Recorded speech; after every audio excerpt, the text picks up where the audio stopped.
কি হ'ব লাগিব শ্ৰোতা হ'ব লাগিব শুনা মনে শ্ৰৱণ নহয়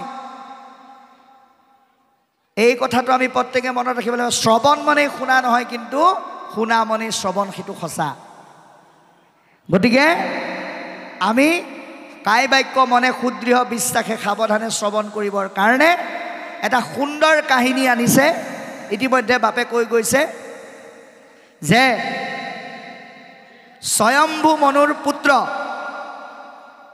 কি নাম এ ৰাম স্বয়ম্ভু বসুত প্ৰিয় ব্ৰতম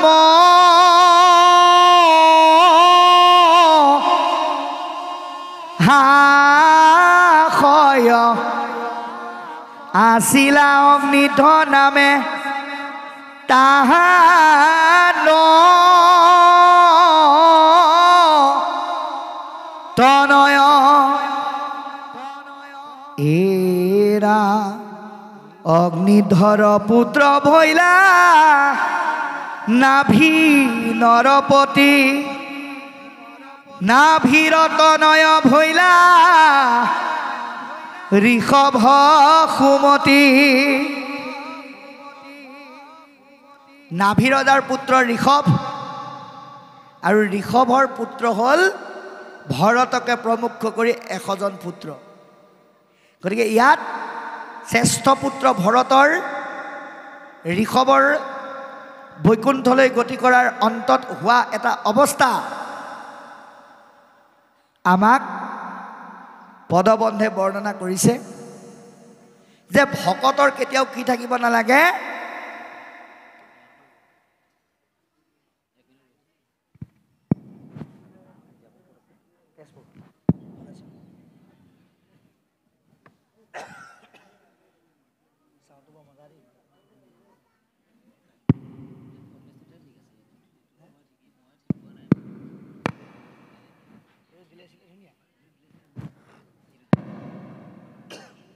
গতিকে ভকতৰ কেতিয়াও আসক্তি থাকিব নালাগে এতিয়া ভৰতক কলিযুক্ত মায়াৰ মৃগৰূপী আসক্তিয়ে ক্ৰিয়া কৰাৰ কাৰণে গৰ্ভপাত হৈ হৰিণ যদি মৰি থাকিল পোৱাৰিলটো অনাথ হ'ল জীৱবিলাকৰ প্ৰত্যেককে ভগৱন্তই স্বভাৱসুলভভাৱে নিজক পৰিচালিত হ'বৰ কাৰণে একোটা ব্যৱস্থা দি দিছে আপুনি আমি তাৰ কাৰণে চিন্তা কৰাৰ বিশেষ প্ৰয়োজন নাই এইটো বনৰ জন্তু গতিকে তাকো ভৰতে নোচোৱাহেঁতেনো সি যিকোনো প্ৰকাৰে পৰিচালিত হ'লহেঁতেন কাৰণ তাৰো বংশৰ লোক আছে কিন্তু কি হ'ল মানুহৰ মাজত থাকি ঈশ্বৰৰ নাম ল'বলৈ শান্তিৰ অভাৱ ঘটা ভৰতে ভাবিছিল অৰণ্যৰ মাজত গ'লে মোক কোনেও দিগদাৰ নকৰিব কিন্তু তাত বহাৰ লগে লগে কি কৰিলে মায়াৰূপী হৰিণে তেওঁক আসক্ত কৰিবলৈ লাগিল ইয়াৰ কেইটামান পৰমাৰ্থিক তত্ত্ব আছে এই যে হৰিণটোৱে পানী খাবলৈ গ'ল পানী খাবলৈ যোৱাৰ লগে লগে যে এটা সিংহই মাতিলে এই পৰমাৰ্থিক তত্ত্বকেইটা আমি চাব লাগিব হৰিণটো যে পানী খাবলৈ গ'ল হৰিণটোৰ প্ৰতীক অৰ্থ হ'ল মায়া আৰু পানী যে খাবলৈ গ'ল পানী খাবলৈ যোৱাৰ ভাৱনাটোৱে হ'ল আমাৰ বিষয়ৰ ভোগবাদ আৰু এই যে সিংহটো সিংহ মানে হৈছে নাম সিংহৰ শব্দত মায়া কেতিয়াও তিষ্ঠি থাকিব নোৱাৰে সেইকাৰণে পানী খাবলৈ যোৱা হৰিণ কি কৰিলে লগে লগে নিঃশেষ হৈ গ'ল কিন্তু সেই মায়াৰ পুলিটোত হৈ গ'ল কিহৰ কাৰণে ভকতক জোকাৰিবলৈ ভকতে সেই পুলিটোৰ কুফলৰ পৰা কেনেকৈ নিজক ৰক্ষা কৰে তাৰ পৰীক্ষা কৰিবৰ কাৰণে ভগৱন্তই যদি এই কামটো যদি অভকত বা অজ্ঞানী এজনৰ যোগেদি কৰিলেহেঁতেন আজি পঞ্চম স্কন্ধ ভাগৱত শুনিবলৈ আপোনালোকে নিজৰ নিজৰ কাম বন এৰি বাপে মতাৰ লগে লগে নাহিলেহেঁতেন আজি যদি এই ভাগৱত বৈষ্ণৱ ৰজা পৰীক্ষিতৰ যোগেদি যদি নুশুনালেহেঁতেন ঘণ্টাৰ পিছত ঘণ্টা বহি আপুনি আমি ভাগৱত শুনিব নোৱাৰিলোহেঁতেন। মানে পোহৰৰ যোগেদি আন্ধাৰৰ উন্মেষ ঘটাই পুনৰ পোহৰৰ প্ৰতিফলন কৰি আপোনাক আমাক এটা সিদ্ধান্ত দিছে, হে ৰাজীৱ শ্ৰেষ্ঠ মানৱ, ভাল কাপোৰ পিন্ধিলা বুলিয়েই বোকা গছকিলে কিন্তু কাপোৰযোৰ লেতেৰা হ'বই। তুমি মনত ৰাখিবা, তুমি নতুন কাপোৰ পিন্ধিছা বুলি বোকাই তোমাক কিন্তু স্পৰ্শ নকৰাকৈ নাথাকে। তুমি নাম পাঠ কৰিলা বুলিয়েই জ্বলি থকা জুইকুৰাত তুমি বোলে মই জুই জ্বলাইছোঁ বুলি যদি হাত ভৰাই দিয়া, তুমি জ্বলোৱা জুইকুৰাই তুমি জ্বলাইছা বুলি মৰমতে তোমাক কিন্তু নুপুৰাকৈ নাথাকে, পুৰিবই। চোকা দা এখন তুমি কিনি আনি যদি ভাবা এইখন মইহে কিনি আনিছোঁ গতিকে মোৰ হাতত মই নিজে ঘাপ মাৰি দিওঁ, নকটাকে নাথাকে, কাটিবই। ঠিক তদ্ৰূপ মায়ায়ো এইজন ভকত এইজন অভকত এনেকুৱা নহয়, ই সুযোগ পালে তাৰ ক্ৰিয়াটো ঘটাবই। সেই ক্ৰিয়াৰ পৰা নিজক ৰক্ষা কৰাৰ এক সুন্দৰ যোগাত্মক ব্যৱস্থা আমাক দিব। আমি অকণমান পাঠৰ যোগেদি শ্ৰৱণ কৰিম। কৃষ্ণ ৰাম পূজাৰ প্ৰকাৰ কটু এৰি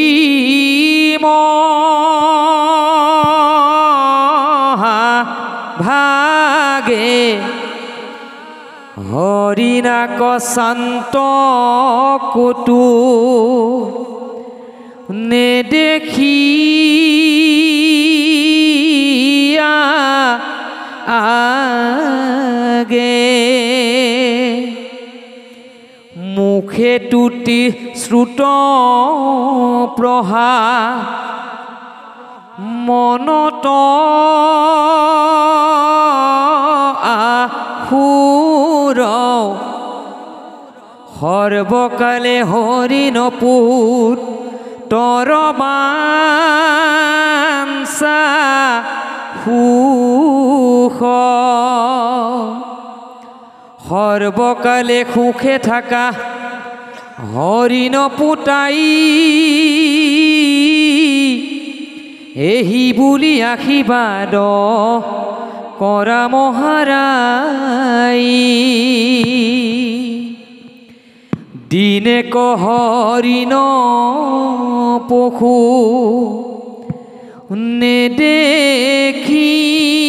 নেদেখিল গত মহাত্ৰাসে নানা বাণী বুলন্ত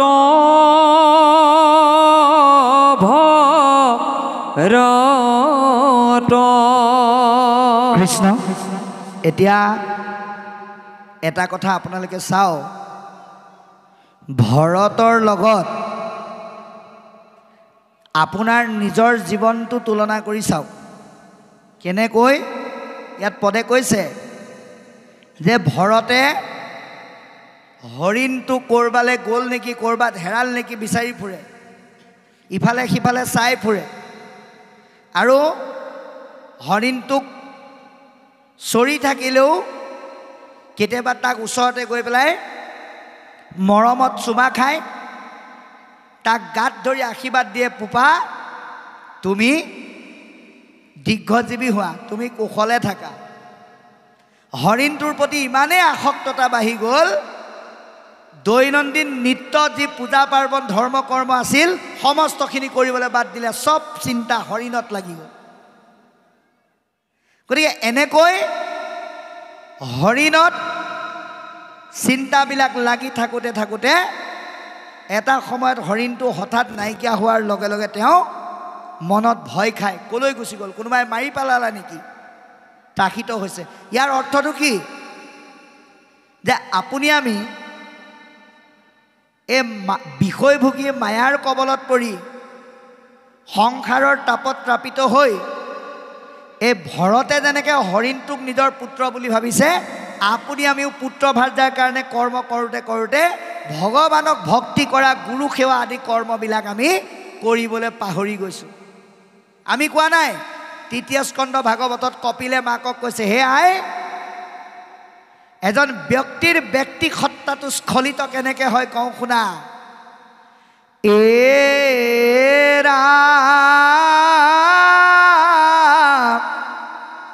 কতু বেলা নাৰীৰ সিংগাৰৰ ৰস পাই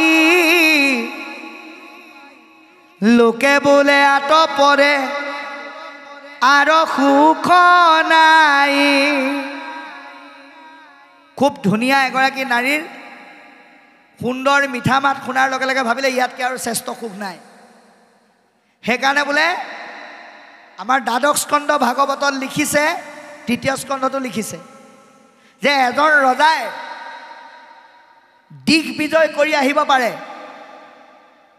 প্ৰবল পৰাক্ৰমী বীৰত্বৰ যোগেদি যশমান বুটলি নিজৰ ৰাজ্যলৈ ঘূৰি আহিব পাৰে, কিন্তু তেওঁ যদি নিজৰ ৰাজকীয় ব্যৱস্থাটো সৎভাৱে নাপালে, হৰিৰ চিন্তনক যদি গুৰুত্ব নিদিয়ে, দিশ বিজয় কৰি অহা ৰজাজনো কিন্তু কি হৈ যায়, এগৰাকী নাৰীৰ ওচৰত হাতৰ পুতলা হৈ যায়। সেইটো এগৰাকী নাৰীৰ আচৰিত ক্ষমতা। গতিকে এই ভৰতক হৰিণে আকৃষ্ট কৰাৰ দৰে আপোনাক আমাকো বিভিন্ন মায়াৰ উপাদানে আকৃষ্ট কৰি আছে। এই যে নাৰীয়ে আকৃষ্ট কৰে বুলি কয়, আমি এই কথাৰ যোগেদি আজি এই মহাভাগৱতত উপস্থিত আইসকলৰ কথা ক'ব বিচৰা নাই। ইয়াত মায়াৰ উপাদানযুক্ত স্ত্ৰীয়ে যে পুৰুষক আকৰ্ষিত কৰে বুলি কৈছোঁ, কোনসকল? যিসকলে ধৰ্মৰ কৰ্মলৈ আহিবলৈ সময় নাই, যিসকল আয়ে আজিৰ দৰে সৎ সমাজত বহি ঈশ্বৰৰ কথা দুটা নুশুনে, যিসকলে ভকততকৈ ড্ৰেছিং আইনাক বেছিকৈ গুৰুত্ব দিয়ে, যিসকলে গুৰুদেৱ নাম ভকত চাৰি বস্তু স্থিতি কৰা মহাপুৰুষৰ অনন্য সৃষ্টিৰ নামঘৰতকৈ ভোগবাদী সমাজবিলাকক বেছিকৈ গুৰুত্ব দিয়ে, সেইসকলৰ কথা কৈছে। তেনেকুৱা নাৰীৰ ক্ষুদ্ৰ সুখত ঈশ্বৰ বিমুখী পুৰুষসকল মোহিত হৈ যায়। কাৰ দৰে? ভৰতে নিজে মৃগৰূপী মায়াত আকৃষ্ট হৈ এই আদৰ্শবিলাক ভাগৱতৰ যোগেদি আমাক ল'বৰ কাৰণে আদৰ্শবিহীন কৰ্মবিলাকক ভাগৱতৰ যোগেদি কৰোৱাই সেয়া পুনৰ নহ'বৰ কাৰণে দেখুৱাই দিছে। এতিয়া ভৰত যেনেকৈ পুত্ৰৰ প্ৰতি আকৃষ্ট হ'ল, আপুনি আমিও হওঁ। কেনেকৈ? এ ৰামে চোৱাল পুত্ৰৰ শুনি মধুৰ বচন, লোকে বোলে এহি সুখে নিমজিল মন।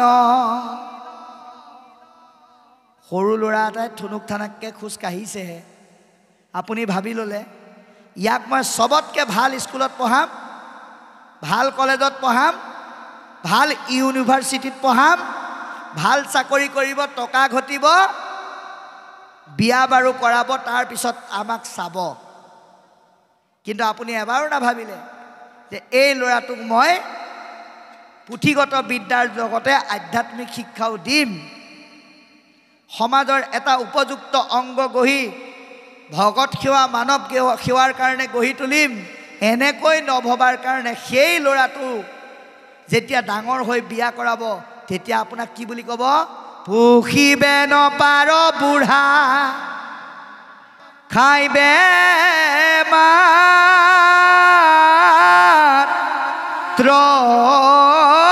চাহ, এ ভুকি কাৰণে বুঢ়া মৰিয়ানা যাখ। এ ৰাম এহি বুলি খৰ্ববাণী বুলি আবিস্তৰ, অন্ন মুঠি দি দিয়া বোলে বুঢ়া মৰমৰ। সেই অৱস্থাটো নহ'বৰ কাৰণে আজি ঈশ্বৰৰ পুত্ৰ, যাৰ নামেৰে আমাৰ দেশখনৰ নাম নামাংকিত হৈছে ভাৰতবৰ্ষ, সেই ভৰতে আমাক অতি সুন্দৰকৈ এই আদৰ্শসমূহ দেখুৱাইছে। গতিকে ইয়াত এতিয়া পদে কৈছে যে হঠাৎ হৰিণটো নাইকিয়া হ'ল আৰু লগে লগে ভৰতে মহাত্ৰাসত ৰাখিত হৈ কিছু কথা ক'লে। কি ক'ব আমি এতিয়া চাম। কৃষ্ণ ৰাম হৰিণত মাজে কিছু নেদেখো আন হৰিণ পুত্ৰক সম ৰন্তে যাই প্ৰাণ কৃষক এৰিয়া মোক হৰিণ তুতি কিবা দুখ লগাও মই মন্দ মতি মোৰ মনে জগতকে দেখো শূন্যময় যিহেতু নাহিকে সংগে হৰিণ তনয় কিঞ্চিতে কৈ উপকাৰ নসাধিলো তোৰে এতেকে পলাই গইলে দুখ দিয়া মোৰে একে মুহূৰৰ দুখ নধৰিবি বাপ পূৰ্বতে আখি মোৰ সন্মিহিত চাপ। কৃষ্ণ বাবাই সমস্ত এই আমাৰ মন নামৰ বস্তুটো বতাহাতকৈও কিন্তু বেগী। কিয়নো কপিলেই কৈছে এ ৰাম আকাশে বায়ুক যেন ভ্ৰমাৱে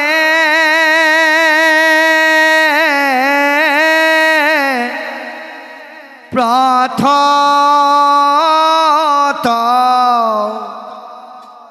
তভুনু বুজয় মেঘে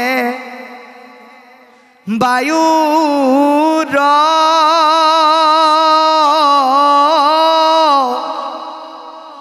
মহত্ব।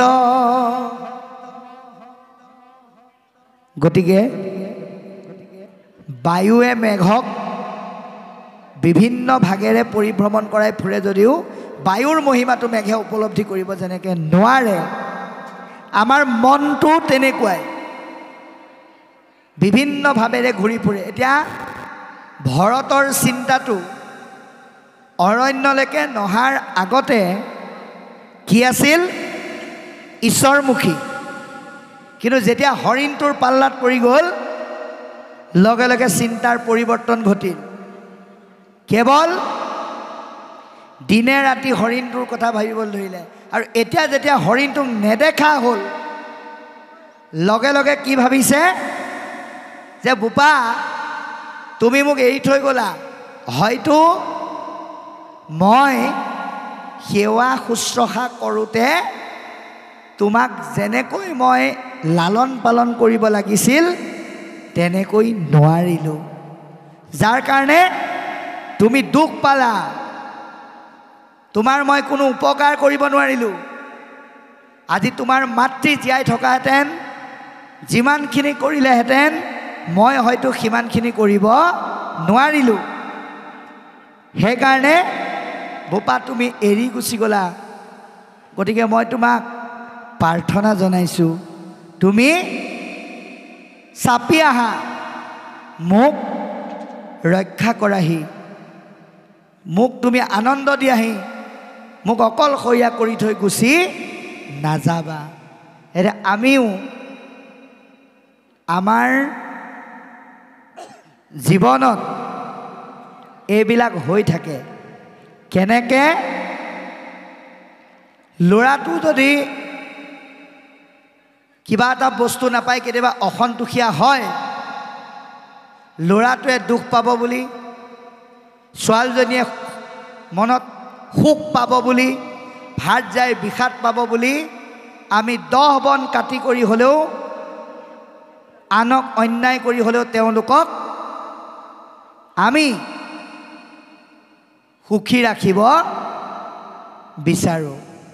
কিন্তু সেই সুখী কৰিবলৈ যাওঁতে যে আমাৰ ঈশ্বৰ চিন্তনৰ সেৱাৰ মনোভাৱ যে অৱনমিত হয়, এই কথাটো আমি যে উপলব্ধি কৰিব নোৱাৰোঁ। এতিয়া ভৰতৰ ক্ষেত্ৰতো তেনেকুৱাই হৈছে। হৰিণটো অকণমান নাইকিয়া হওঁতেই সেৱা শুশ্ৰূষাত বেয়া পাই পেলাই তেওঁ গুচি গ'ল বুলি ভাবিছে।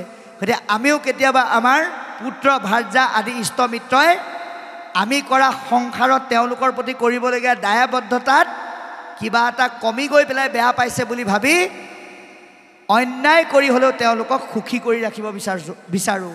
এইটো আচলতে আমাৰ কৰ্ম হ'ব নালাগে। এই সিদ্ধান্ত আমাক আজি অতি সুন্দৰকৈ দিছে। আৰু সেইকাৰণে আমি প্ৰত্যেকজন ব্যক্তিয়ে কিহৰ দ্বাৰা সুখী হ'ব লাগে? ৰাম নামৰ দ্বাৰা সুখী হ'ব লাগে। ৰাম নামৰ প্ৰেমত আমি উদ্বুদ্ধ হ'ব লাগে। আৰু ভগৱন্ত কৃষ্ণৰ বৈকুণ্ঠলৈ যোৱাৰ সময়ত উদ্ধৱে কণা সেই চিন্তাটো আমাৰ মনলৈ আনি ভকতক ভগৱন্ত বুলি ভাবিব লাগে।